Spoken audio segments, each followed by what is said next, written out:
Welcome tonight. Thank you, bro. Glad that you. Double duty again, man. Hosting this other Zoom for the we got a regional call, so I'll be doing double duty, but I had to get on, bro. Had to get on. I appreciate it. Thank you for zooming in. As you know, I always start off my evening playing a little, get me in the groove house music from back in the day, my brother. I love it. You know, Man, I like it. it gets me in the mood, man. Absolutely. Yes. Again, I want to thank you for tuning in, and we got about 45 minutes of time to just have some discussion. Hopefully some other folks are zooming in soon, and we can get down to the real nitty gritty of what we want to do. Again, welcome to the Recording in progress. BFDK Podcast, Black Fathers, Dads, and Kings, episode 4. This is the 4th night, so I want to get into this real quick and I have tonight a special kind of dedication. It's to really those fathers, who we kind of like idolize on TV and in film and movies. Those black BFDKs. One in particular that I've kind of like grown kind of accustomed to, and I'm quite sure Brother Larry Ellison is checking in right now, and I'm quite sure you can agree, June, that Denzel Washington, is to me kind of like that favorite BFDK, father that's an entertainer, that's a, actor, well known, to me one of the top 3 black actors ever, and he had a scene in a particular movie called Fences. I don't know if either of you have ever seen Fences, but Yeah, I saw it. great movie with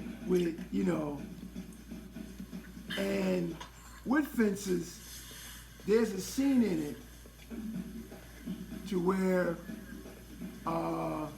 Denzel Washington is having a conversation with his son. And what I have is a video clip of that I'm just gonna, put on my iPad and kind of show it out there. Here's Dominique checking in. I believe that's Sherman. I'm just wondering why my face is not popping up here. You don't have your camera on. Yeah, that's the thing. I'm still learning this stuff. Left says start video. Yep. Bingo. There I am. Took me a minute. I'm still becoming tech savvy, with all of this. I'm plugging in. I'll be able to help you, brother. With all this stuff. But what I want to play for you is just a clip from this particular scene in Fences. And the reason why is because I was sitting,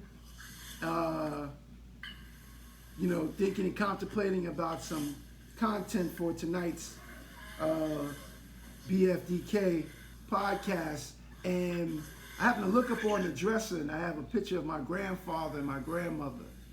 And in this scene that I'm going to show you, Denzel Washington had a conversation with his son. Again, some of you probably have seen it, and it's really an interesting conversation that he has about buying a TV. And I'm just going to play it for you guys. I'm going to pull it up and take my iPad and put it out front so that this way you guys can actually see it.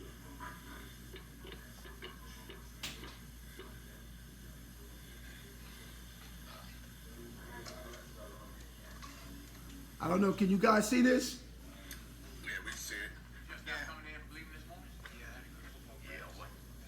Can you hear it?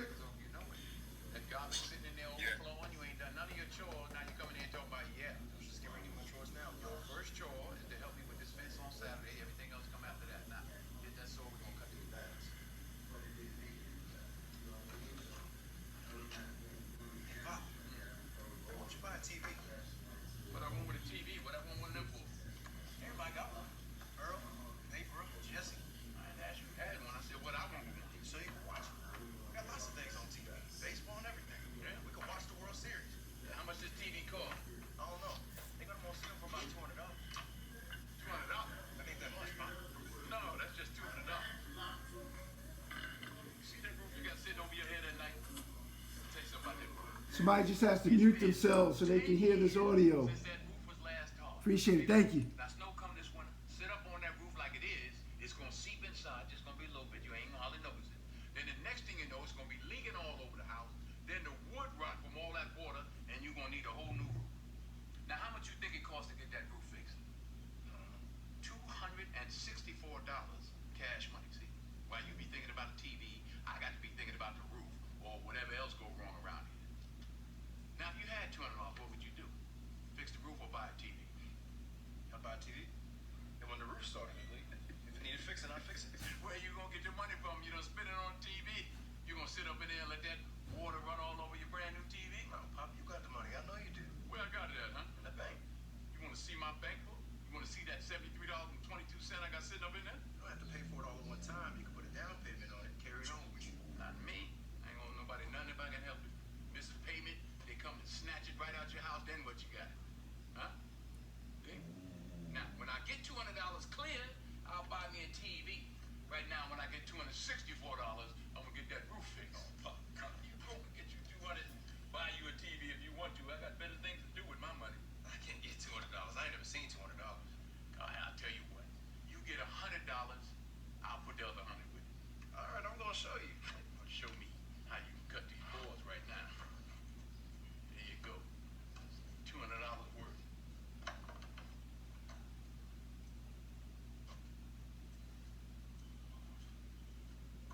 Can I ask you a question? Yeah, you got to ask me, Mr. Stewicki, the one you got the questions for. How come you ain't never like me? Mike? Who the hell said I got to like you? What law is there say I got to like you? Want to stand up in front of my face and ask a damn fool-ass question like that? Talking about liking somebody. Come here, boy, when I talk to you. Straighten up, goddammit. I asked you a question. What law is there say I got to like you? All right then. Don't you eat every day? Answer me when I talk to you. Don't you eat every day? Yeah. Nigga, as long as you in my house, you put a sir on the end of it when you talk to me. Yes, sir. You eat every day. Yes, sir. Got a roof over your head. Yes, sir. Got clothes on your back. Yes, sir. Why you think that is? Because of you. Hell, I know it's because of me. But why do you think that is? Because you like me. Like you. I go out here every morning. I bust my butt putting up with them crackers every day. But I like you. You're about the biggest fool I ever saw. It's my job. It's my responsibility. A man is supposed to take care of his family. You live in my house, fill your belly with my food, put your behind on my bed because you're my son. Because I like you, because it's my duty to take care of you. I owe a responsibility to you. Now let's get this straight right here and now before it go along any further. I ain't got to like you.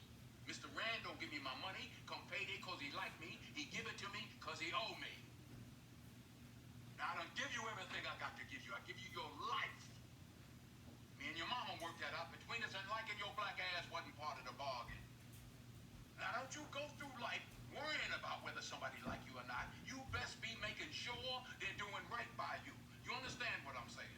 Then get the hell out of my face and get on down to that A&B. Happy birthday, Dante. 16 years old. Don't you think you should be loose? Now, after seeing that, anybody got any comments?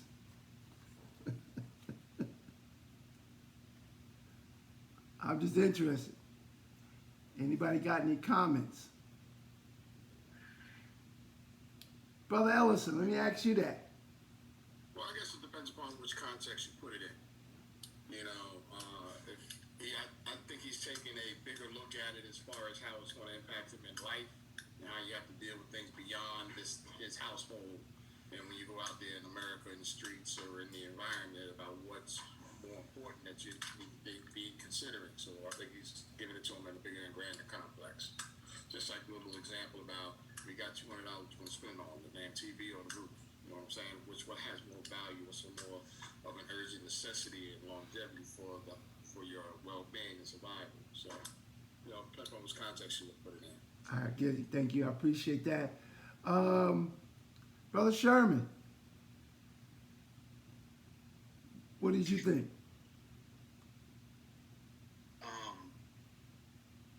Well,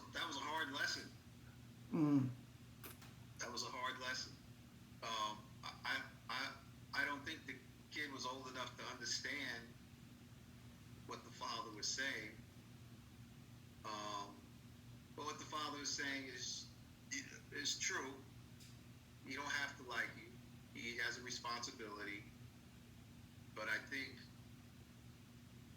you have to show some kind of, or tell the kid that you do have some feelings for him. Otherwise, he walks away thinking unloved. Got it. Only doing that because he feels responsible, but he doesn't like me. So he never answered his son's question. I think that can hurt the kid. Right. Got it. June.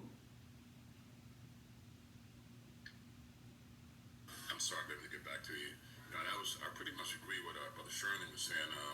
He never did answer the question, and I know the purpose was, don't worry about if I like you or not. I take care of you. That's what I do. But again, you left a very valuable point that you didn't answer. You never answered the question. Right. Well, what I took from it, and I agree with everything that has been said. I see Brother McKinney's chiming in right now, and I, agree with all of you.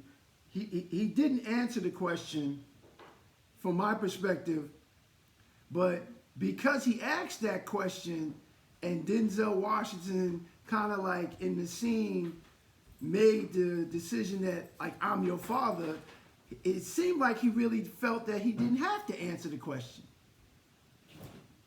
For you to even dare to even ask me a question, why don't I like you? And then he gives examples of everything he does for him or has done for him without physically or mentally or emotionally, vocally saying, I like you. He kind of said, not that I don't like you or I do like you, but here's what I do for you. And it kind of got me in the reverse saying, if I didn't do these things for you, it's not necessarily because I like you or not, it's just because I'm supposed to. And he made it seem like I don't like going down there to his job and dealing with the people he had to deal with and, asking for this and asking for that, but he felt that it's his responsibility. That even though I didn't answer the question, I'm letting you know it's my responsibility. One of the parts that I like, and it just made me laugh, is when he said that him and his wife got together and, had an agreement, and that necessarily his son wasn't necessarily a part of that agreement.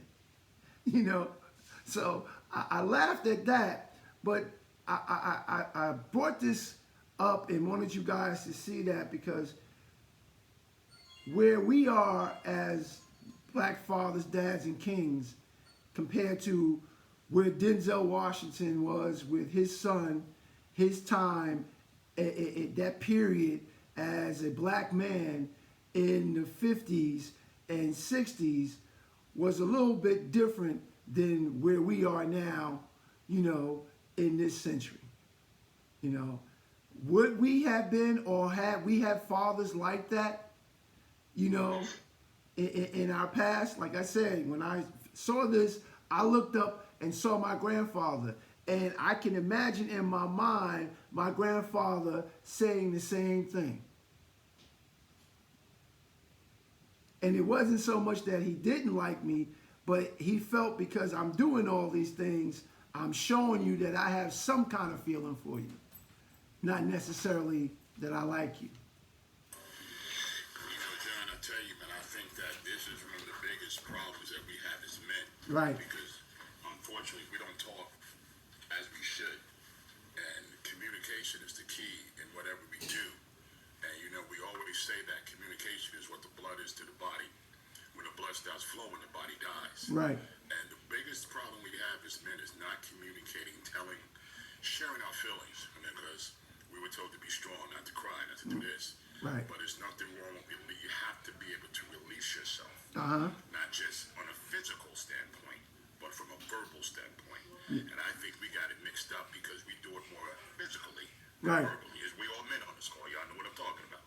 But we need to be able to release ourselves and not have the fear of someone judging us or looking at us as a weak male and his so important to do that. And I got to be honest, I didn't learn that until I got older. That it's all right to cry. It's all right to share your weaknesses and share the things that you don't know how to do.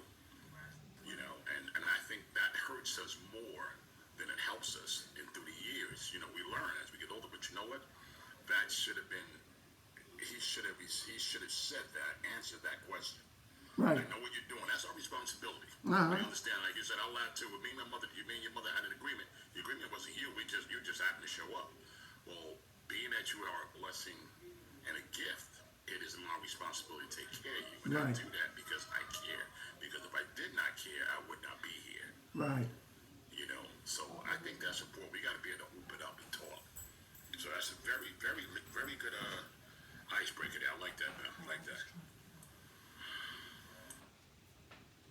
Okay. I think I came in a little late on the conversation. What movie are we talking about? It's actually Fences, and there's that, Oh, okay. and there's that scene in the movie where Denzel Washington's character is talking to his son, and the conversation kind of started out as Denzel's in the backyard, he's doing some work, son comes along and brings up, oh Dad, you know, let's get a TV.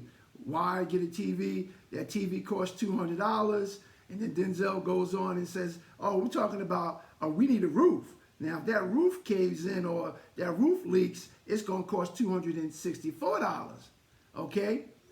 Now, Denzel's mind is saying, I'd rather spend $264 of money I don't have to get a roof fixed versus you want me to spend this money on a TV, $200 of it, to buy, you know, to watch baseball. And then Denzel even said, if you come up with $100, I'll come up with $100 and we'll get a TV. And then it just flipped because the son was about to walk away, and then Denzel went to the respect aspect of a father. When you address me as sir. And then he broke it down to him, and the son stopped and turned around and looked at him and asked him, he said, why don't you like me? And so Denzel went into his character and explaining to him what he felt.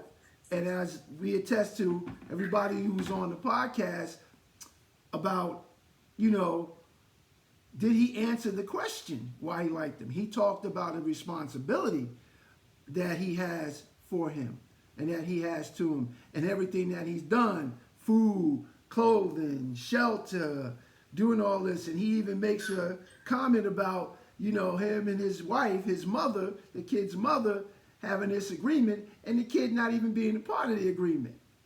But like everyone said here, Denzel Washington did not answer, in his character, did not answer the question. You know, he kind of like... I remember that scene from the movie. Right. And I guess the question also becomes, I guess, was the general consensus where he was obligated to answer the question to him? Or did he think it would kind of change his position within the household to answer the question to him? Right. And the reason why I brought up, you know, this, and I was telling those who were on, you know, is that, you know, we in June, my brother-in-law made a great point, and which brings me to a question, you know, that what is most important, showing emotion to your children or providing for them?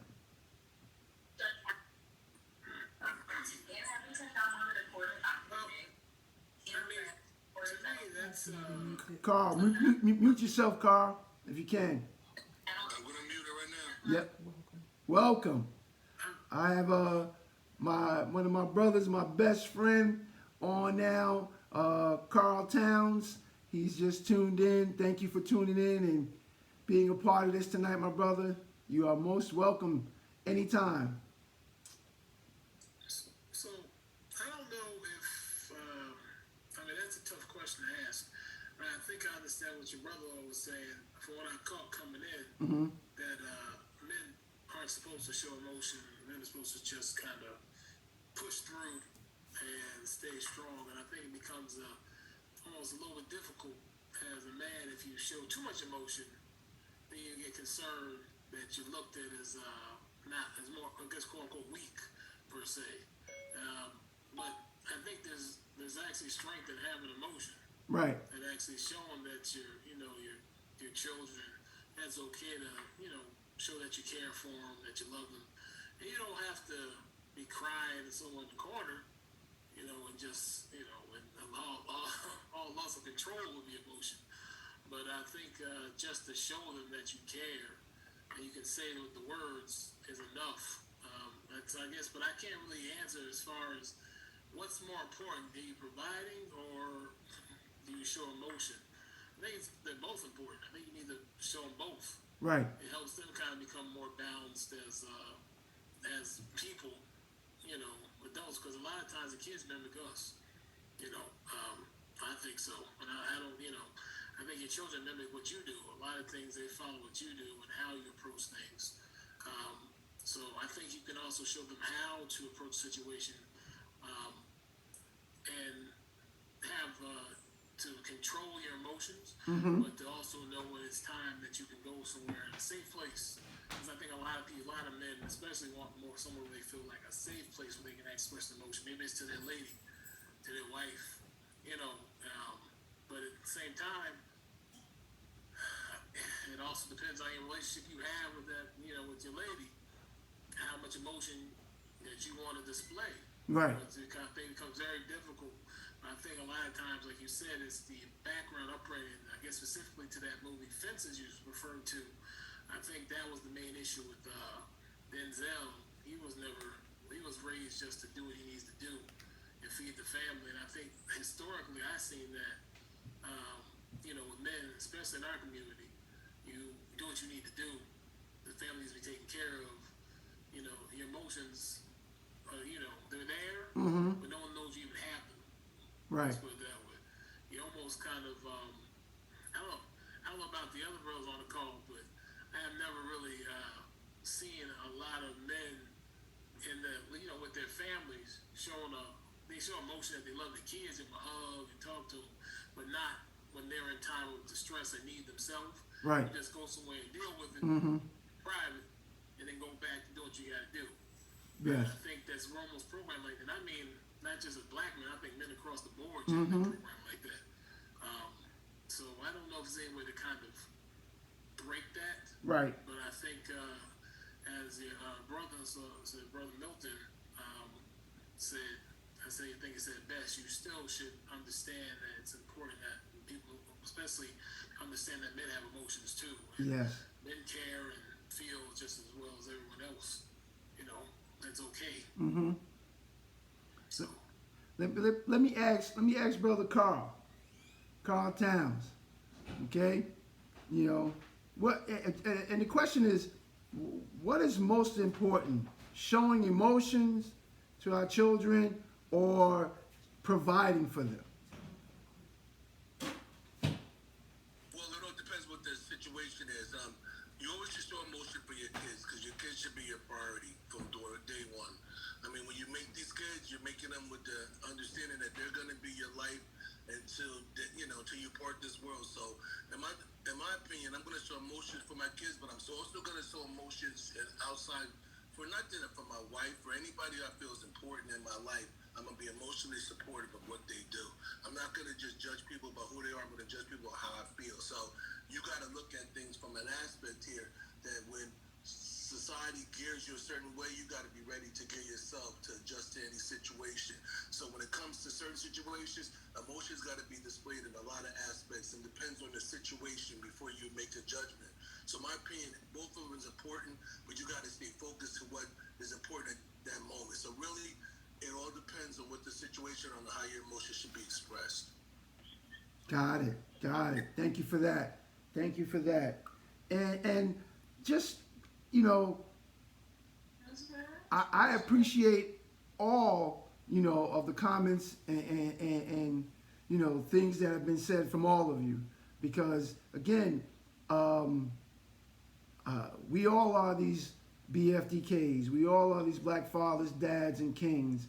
And I think that excuse me, it's best that we learn from each other, because I can sit here and tell you I don't know it all.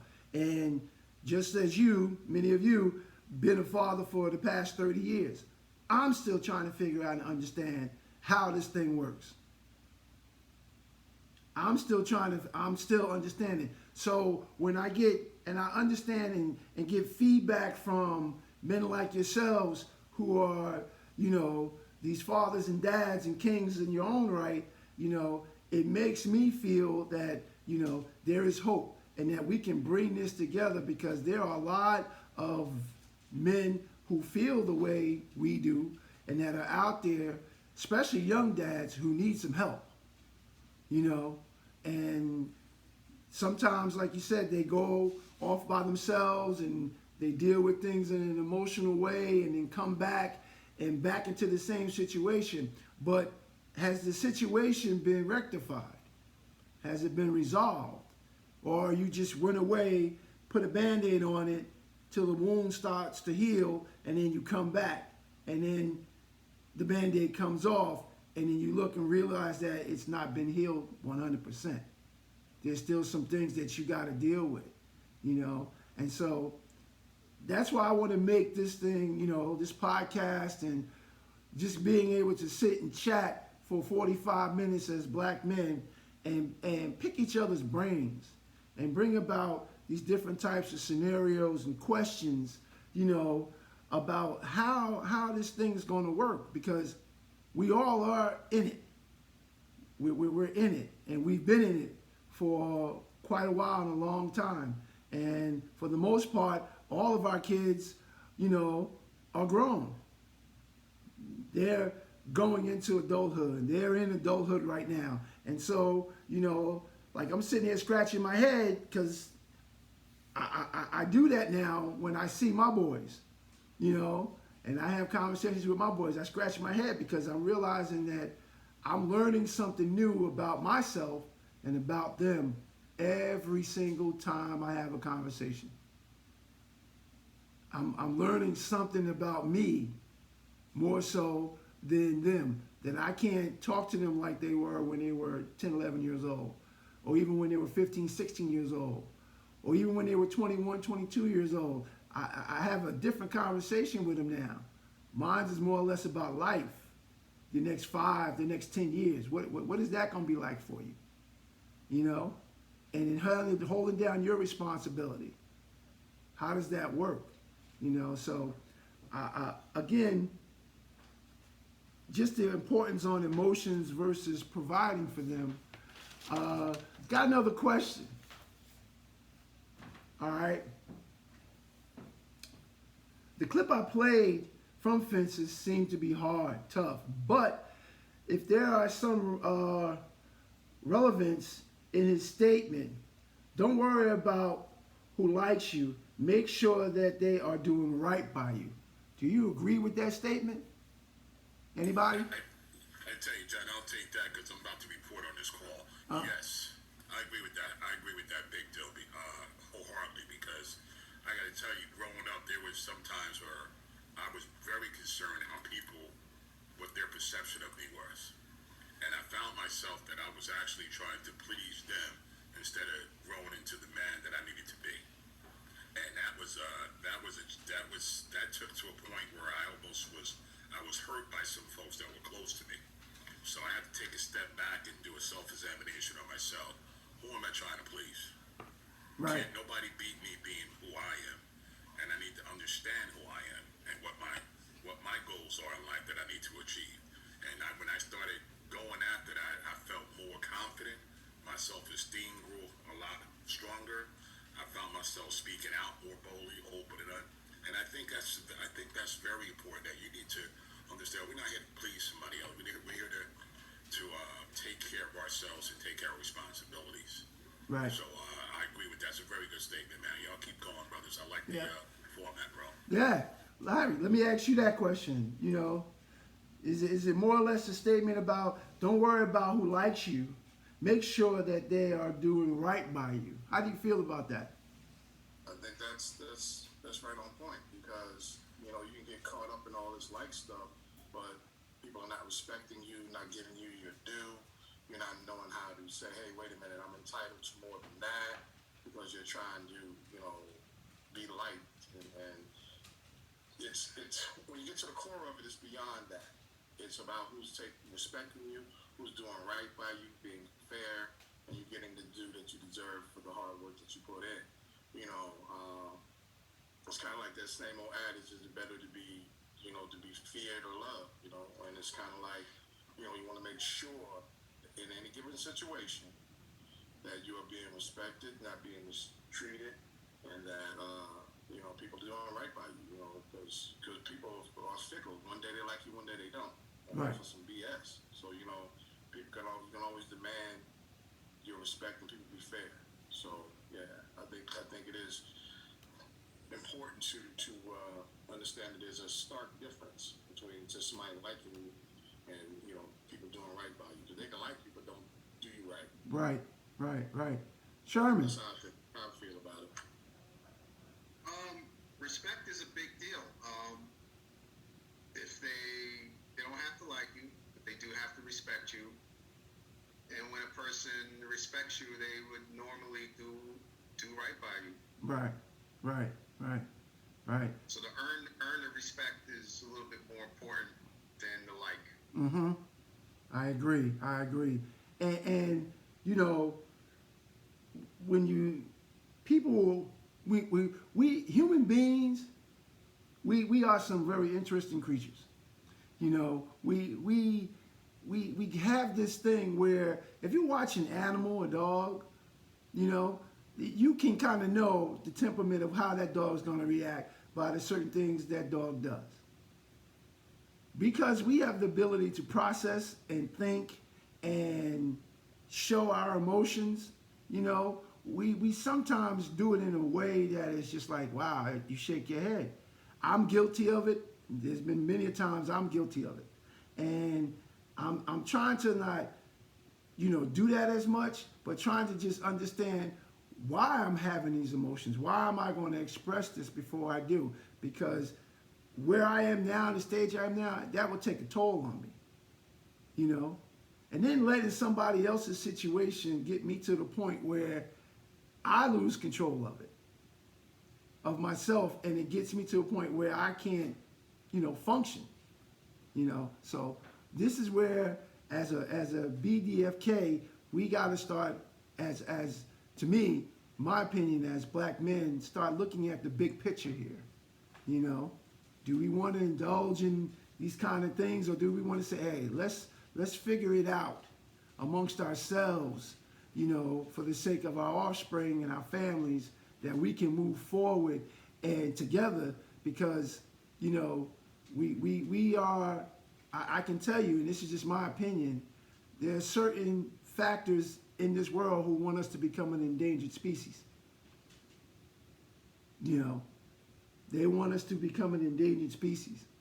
And if we go, then everything else goes. So we got to hold fort consistently. I'm going to let Brother McKinney have the last word in reference to that comment. Don't worry about who likes you. Make sure that they are doing right by you. How do you feel about that, Brother McKinney? I've always been that way.